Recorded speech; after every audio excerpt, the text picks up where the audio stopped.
This lesson is going to compare monopolistic competition with perfect competition.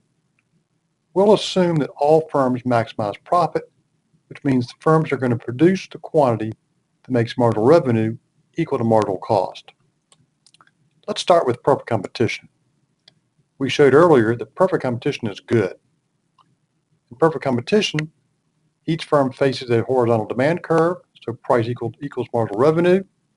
That means when the firms maximize profit and make marginal cost equal to marginal revenue, the quantity they produce is the quantity that makes price equal to marginal cost, and therefore the quantity that they produce is socially efficient. We also saw earlier that the quantity that a perfectly competitive firm produces in the long run is the quantity that minimizes average total cost. So perfect competition produces its output at the lowest possible cost in the long run. Monopolistic competition is difficult to judge. We'll be a two-handed economist here. It has some good qualities and some bad qualities. Let's start with the good qualities.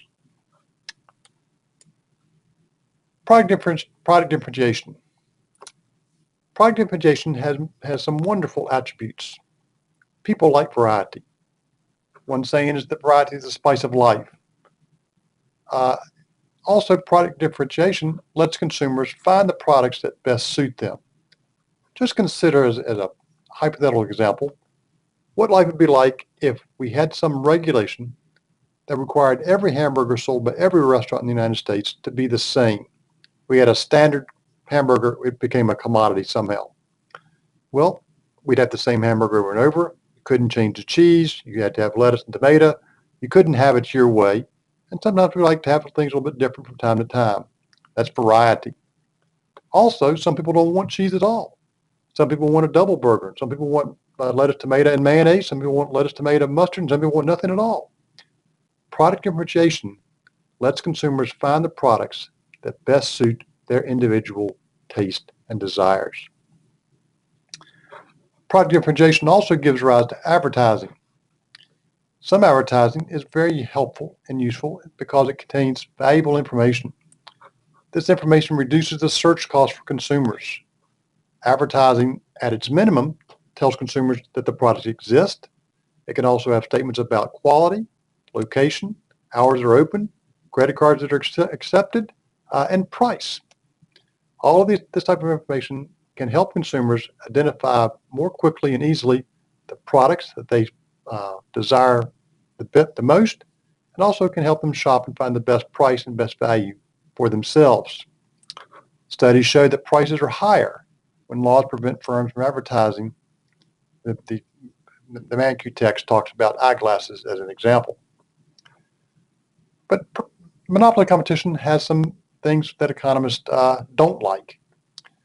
In monopolistic competition, the firm has monopoly power, so price is above marginal revenue. If you combine price above marginal revenue with profit maximization, marginal revenue to marginal cost, you can figure out that the quantity the firm produces is going to be the output. The quantity the firm produces will make price be higher than marginal cost. This means the quantity is less than the socially efficient level of output, just like a monopoly, and creates deadweight loss.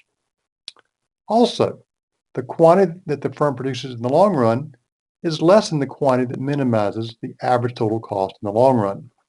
The firm has excess capacity. It could reduce its cost if it produced more output. Finally, advertising. Not all advertising is good. We might argue that much of it is bad and that it can be misleading, deceptive, confusing, and may actually make it harder for customers to find the products that best suit them. May actually increase their search cost.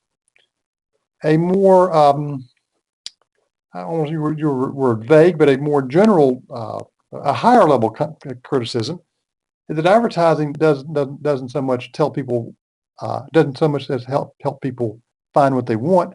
It actually creates desires in them for things that they had never wanted before.